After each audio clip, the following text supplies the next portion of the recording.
Hola, ¿qué tal? Soy Francisco Rodríguez. Me da muchísimo gusto que nos acompañe en esta otra emisión del Índice Flamígero aquí en MXN Televisión. Hoy tengo el gran gusto de conversar con mi amigo, muy buen amigo de hace muchos años, Carlos Chávez de Icaza. Carlos Chávez de Icaza es miembro de la Coparmex, tiene voz entre los empresarios de nuestro país, es socio fundador de una empresa muy interesante que se llama MW Group, donde se analizan las redes sociales de una manera científica totalmente y nos dan a conocer qué sucede día a día en redes sociales. Es un amante del periodismo, de la comunicación general, de la publicidad, ya no nada más de la empresa, así fue como los conocimos, sino ahora también ha incursionado en el laberíntico medio de la internet, con marketing en internet, con publicidad inbound, bueno, usted ya sabe, todas esas cosas. Carlos, qué gusto que estés con nosotros, muy buen Paco, día. muchas gracias por invitarme y encantado de estar contigo. Desde el punto de vista empresarial, como uno de los dirigentes de Coparmex, ¿cómo se ven las cosas en este momento? ¿Podemos decir felices fiestas patrias? Es un momento muy difícil para el sector empresarial porque los empresarios vivimos de la certidumbre, que es lo que nos mantiene la creatividad, nos mantiene la paz mental para seguir creciendo y para seguir incursionando en el mundo de los negocios. Y yo te diría que a lo largo de mi vida he pasado de todo y nunca había vivido un momento de tanta incertidumbre como hoy. Difícilmente podemos decir felices fiestas patrias, porque yo amo mi país y el empresariado mexicano ama su país, pero estamos ante la incertidumbre de ser los malos del cuento.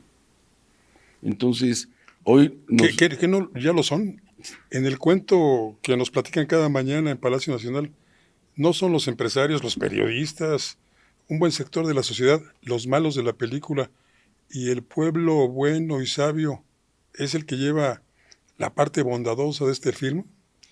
Así es, pero fíjate que yo creo que hay que aceptar las culpas, ¿no? Realmente yo veo ahora que el sector empresarial no ha sabido, y esto lo hemos empujado muchísimo en Coparmex, gracias a la dirección que tenemos ahorita de este presidente, hemos logrado posicionar al sector empresarial de otra manera, porque no en todas las organizaciones empresariales ha sido así, pero no hemos logrado comunicar en este mea culpa que nosotros somos los que pagamos los impuestos, que nosotros somos los que aumentamos el salario, que nosotros somos el sector productivo de este país, que aunque nos mencionen como los malos, somos los atacados por el crimen organizado, donde nos piden derecho de piso, donde nos piden todo este tipo de agresiones económicas, de alguna manera Asalto de violentas. mercancías en Es carreteras.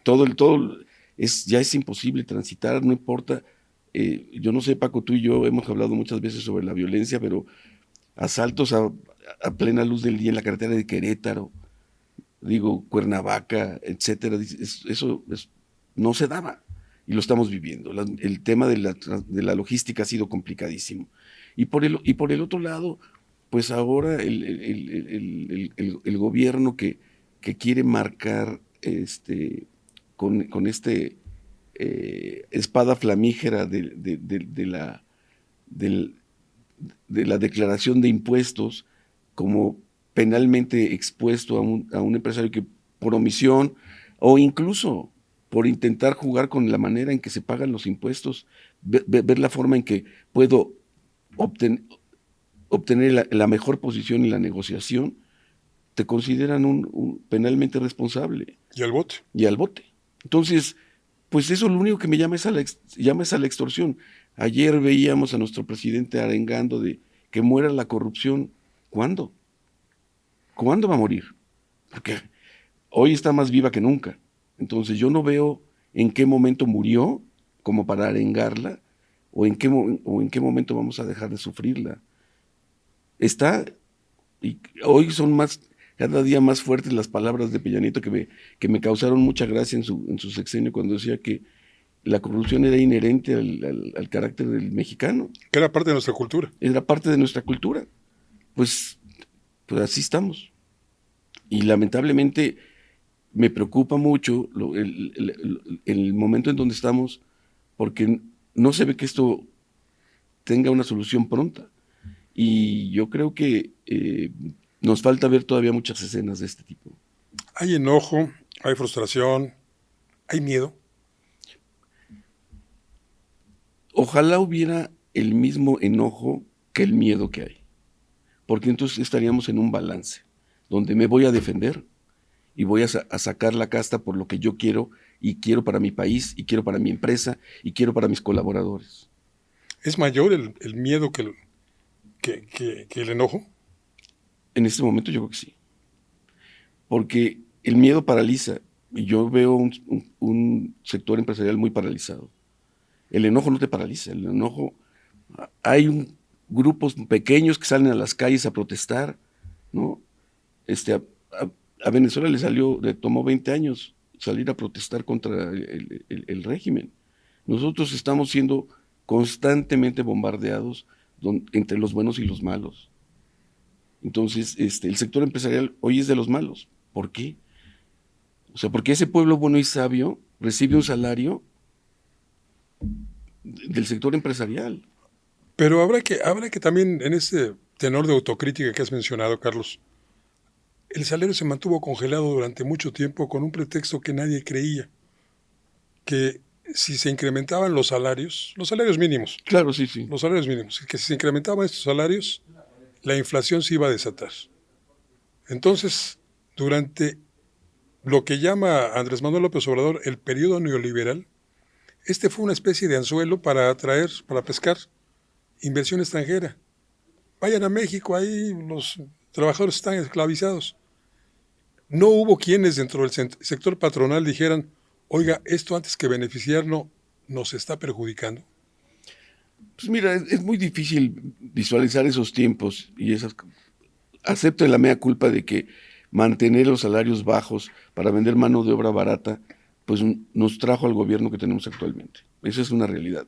Este gobierno es una consecuencia de las omisiones del pasado y es un hecho. Nosotros hemos empujado en Coparmex ahora totalmente una forma de trabajo inclusiva, donde incluyamos a los colaboradores, donde estemos cerca de ellos. Y para eso estamos luchando. Es un cambio muy difícil de lograr y que va a llevar muchos, muchos, muchos años, pero estamos en ese camino. ¿Por qué? Porque los trabajadores no creen, no les creen. Pues yo no diría que no nos creen. El trabajador es lo más sensible que existe. O sea, los colaboradores inmediatamente se dan cuenta si las cosas están funcionando o no, porque lo reciben ellos mismos. O sea, si tu lugar donde comes en el trabajo es un lugar limpio y digno, si el lugar donde tú tienes que asearte es un lugar limpio y digno, si te están pagando la cuota del Seguro Social de acuerdo a lo que es. A lo que realmente percibes. Exactamente. Entonces te vas a dar cuenta inmediatamente. En el momento en que eso empieza a suceder, que ya hay muchos empresarios que estamos en esa circunstancia, en el momento en que eso empieza a suceder, te das cuenta que el colaborador se alía con el empresario. El problema es que sí, venimos arrastrando sueldos magros, venimos arrastrando donde el empresariado prefería invertirle a la planta, pero no donde sus colaboradores tenían que vivir dentro de la planta, y pues nos enfrentamos a lo que estamos hoy. Realmente yo creo que no es desconfianza la que tienen los colaboradores, yo creo que siempre, para ellos es mucho más fácil creer, pero cuando lo ves, de promesas estamos llenos de los caricaturistas nos han llenado la vida de ahora apriétate otra vez el cinturón, y ahora apriétate, y los únicos que se lo aprietan pues es la gente trabajadora, ¿no? Entonces, yo creo que hay que tener acciones reales. Por eso te digo que lo que va a tardar un poco es que esos cambios se den y los colaboradores se alíen a los empresarios. Ya vemos mucho esto, hemos hecho un camino largo viendo empresas que están ya trabajando en ese sentido y que ya lo tienen, pero pues aún nos falta mucho.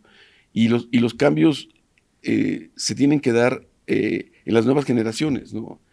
Nosotros los que ya estamos como empresarios de salida, que ya somos digamos, la parte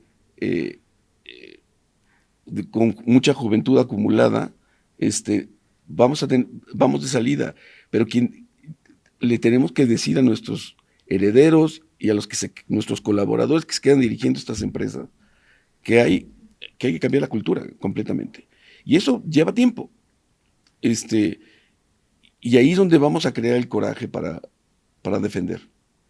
Entre las 45 vivas que lanzó este 15 de septiembre desde el balcón central del Palacio Nacional el presidente de la República, uno de esos vivas fue para los trabajadores de México. No fue para los inversionistas, no hubo para los inversionistas, no hubo para los empresarios, solamente los trabajadores. Esto es parte de una estrategia para seguir polarizando trabajadores contra empresarios. Por supuesto. Lo que más le ha redituado a este gobierno ha sido el enfrentamiento entre los mexicanos. Cuando la gente me ha dicho a mí, esto ya lo viviste con el PRI, le dije, no es cierto. Cuando el PRI tiraba al caño en una devaluación todo lo construido en un periodo de trabajo tuyo, salíamos los mexicanos a apretarnos el cinturón, todos juntos, los empresarios a bajar los precios, a cuidar los salarios, etcétera, etcétera. Todo este mundo que vivimos en los pactos. Aquellos pactos. Exactamente, y lo hacíamos por México. Hoy hay gente que me dice, ¿tú crees que yo quiero el México que ellos quieren? Y entonces ya estamos divididos. Ya realmente, ¿por qué México quieres luchar? ¿Por el México donde todo el poder se concentra en una persona? ¿O por el México de libertad? A mí, la arenga que más me dejó con el ojo cuadrado fue por la libertad. ¿Cuál libertad? No, y hubo otra, por el amor. Sí. Un presidente que nos ha hecho que nos odiemos entre todos. Y por eso te digo, cuando me dicen, esto ya lo viviste, nunca lo he vivido. Nunca he vivido que haya gente en la calle que odie a un empresario. Que nos vea como el mal a resolver. No se dan cuenta que si yo cierro mi empresa, 60 personas se quedan sin trabajo. No pasa nada. No pasa nada. Estás exagerando. La semana pasada, la empresa que fabrica Coca-Cola cerró sus plantas en el sur de Morelos. Se calcula que más de 6,000 personas perderán su empleo, entre quienes la elaboran en la factoría, quienes la reparten, etcétera, todo el personal. Y cuando le preguntaron al presidente en su conferencia matutina, dijo que no pasa nada, que no habrá consecuencias. Ya las hubo para muchas familias del sur de Morelos. Y eso es lo que está pasando. Realmente esta realidad que nos quieren vender no existe. Esto nunca había pasado. Nunca habíamos tenido un México dividido, en donde los buenos son el pueblo bueno y sabio y los malos somos todos los demás. O sea, si no estás de acuerdo, y a mí me llama la atención, porque la gente no se fija en las cifras. 35 millones de personas votaron por Claudia Sheinbaum, en un padrón electoral de 100 millones. Sí, 65 millones no votaron por ella. 65 millones no votaron por ella. Ese es el México real. Entonces, yo nunca me he sentido que cuando ellos hablan hacia México, están hablando conmigo. Porque siempre soy el malo, siempre soy el enemigo, siempre somos corruptos y somos el neoliberal, el conservadores, aspiracionistas. ¿Quién no es aspiracionista en este país? Inclusive el pueblo bueno. Así somos los mexicanos. Quiere salir de la circunstancia en que vive, quiere vivir mejor, quiere aspirarnos no a tener un bocho, sino a tener un carro de mejor gama, quiere vestir bien, quiere comer mejor. Quiere triunfar, como sea, quiere ser el mejor albañil. Ahorita estaba leyendo una historia en las noticias que me llegan a la red, de un mexicano albañil de Veracruz que está triunfando en la UFC, peleando a golpes, siendo una de las estrellas número 1, y es un veracruzano. Ese también está mal. ¿De qué lado está? ¿Del lado del pueblo bueno y sabio? ¿O del lado de los conservadores aspiracionistas nefastos? Corruptos. Corruptos, además. Entonces digo, pues realmente es difícil vivir en estas circunstancias. Y retomando la primera pregunta, hay mucho más miedo que enojo, porque estamos a merced de lo que se decida. Carlos, si me permites, hacemos una pequeña pausa. Enseguida volvemos. No se vaya a ir.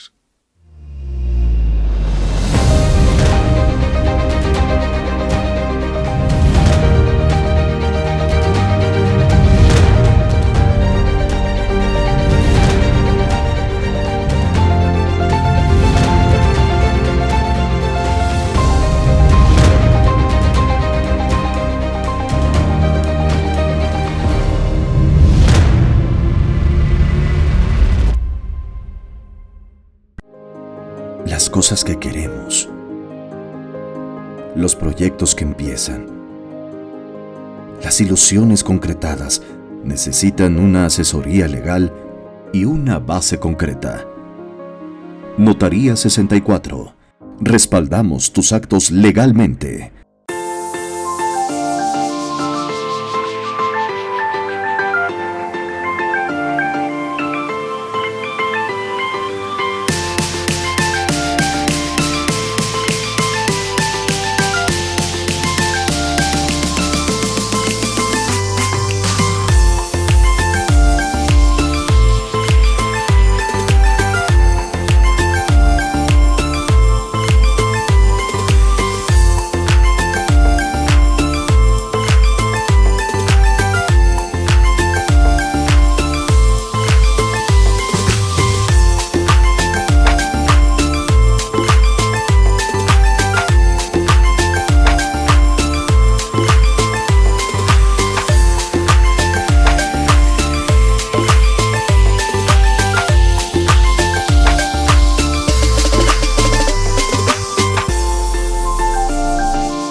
Ver tus programas favoritos de MXN Televisión en tu laptop o computadora es muy fácil. En tu navegador de internet abre YouTube, en el icono de buscar escribe MXN Televisión. Da clic en el círculo blanco en nuestro logo. No olvides darle seguir. Te abrirá nuestro canal principal donde podrás encontrar todos los programas y cápsulas que hemos subido. Desde tu programa de Estado de los Estados, Fuego Cruzado, Atrévete a leer, Reporte 10 y varias listas de reproducciones con los temas que más te gustan. Ahora, a disfrutar de tus programas favoritos.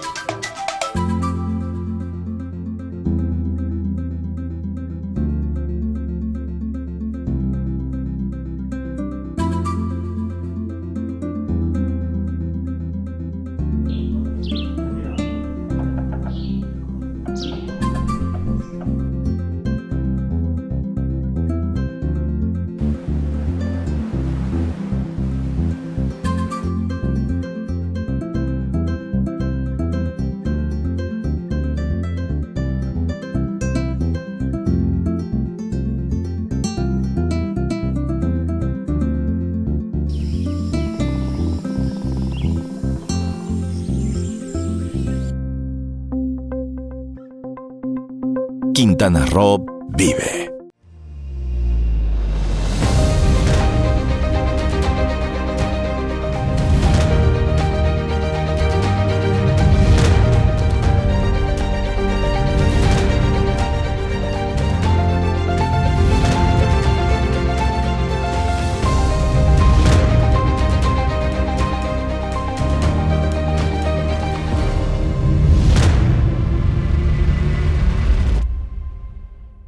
Gracias por continuar en este índice flamígero aquí en MXN Televisión.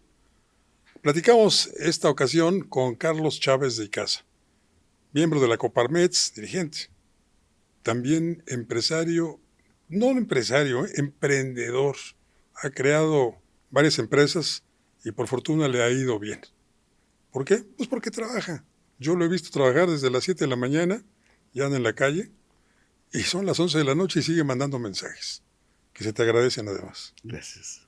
Carlos, este clima que has descrito perfectamente en el segmento anterior, ¿frena inversiones?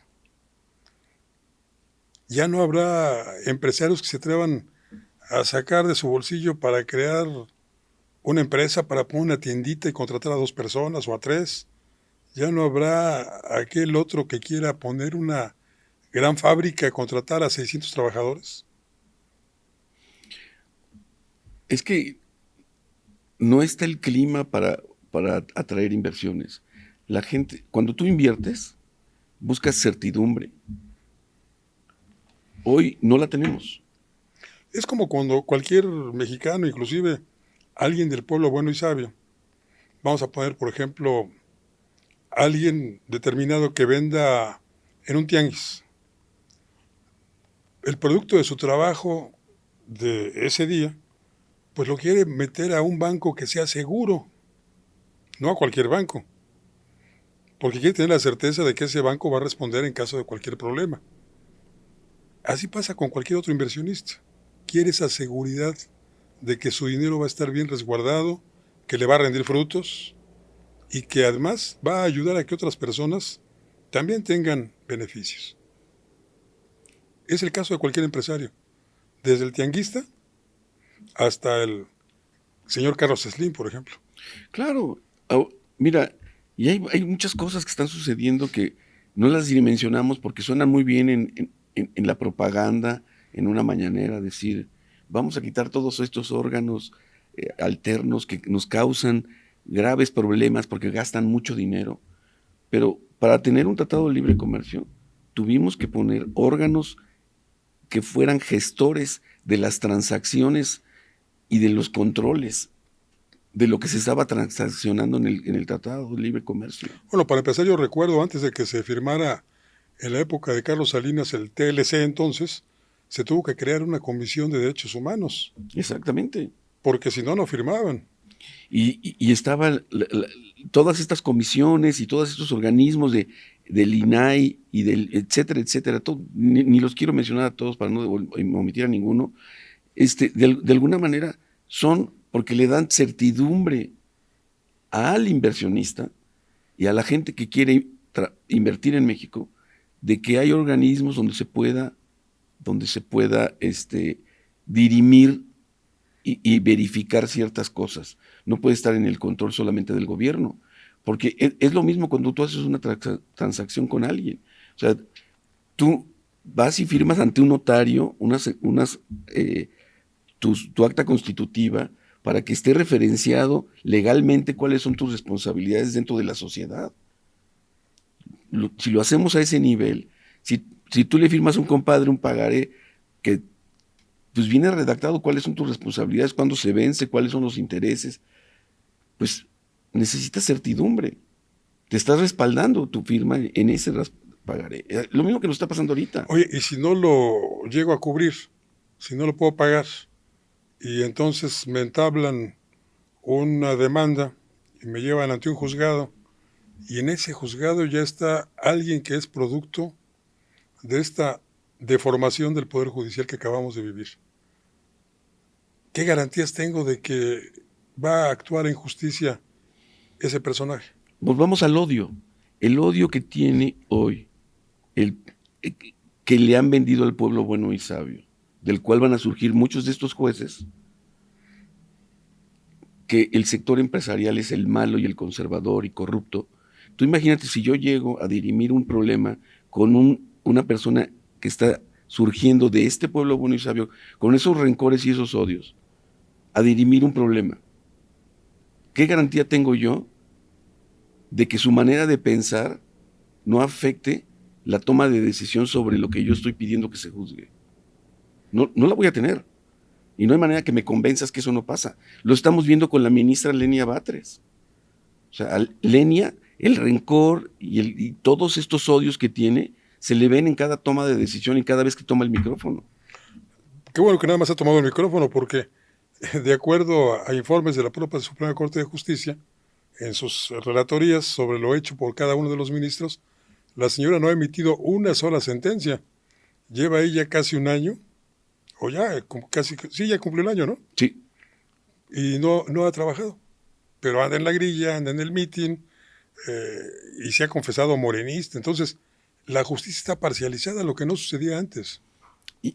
Quieren quitar a los jueces corruptos, entrecomillado de ahora, para poner unos jueces emitidos de una votación. Si no logramos que votaran más allá del 50% de este país, ahora imagínate cuántos van a votar por los jueces.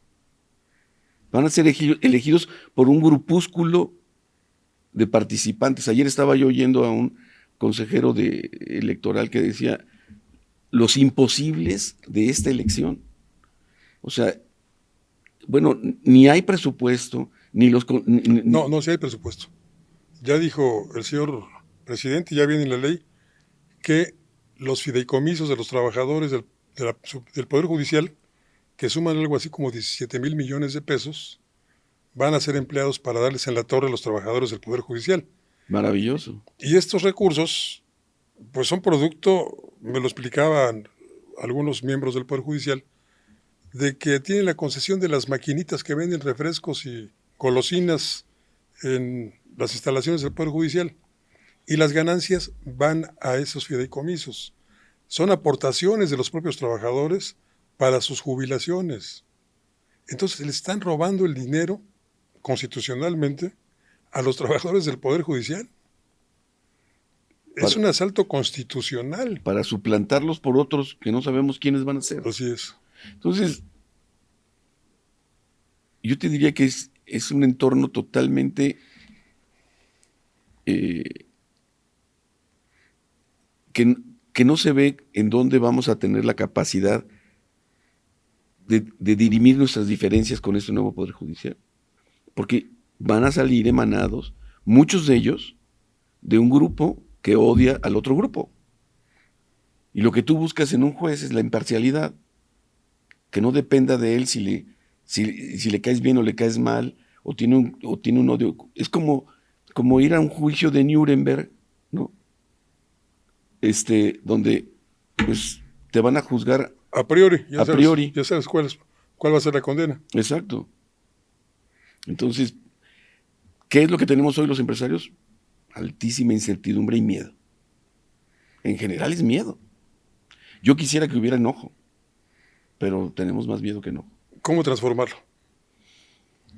En esta cultura que estamos intentando hacer en Coparmex, ampliamente, que es hacer un modelo inclusivo de empresa, en donde todos estén incluidos, donde las utilidades no estén en base a cuánto ganan tus empleados, sino a cuánto produces. E incluir a todos.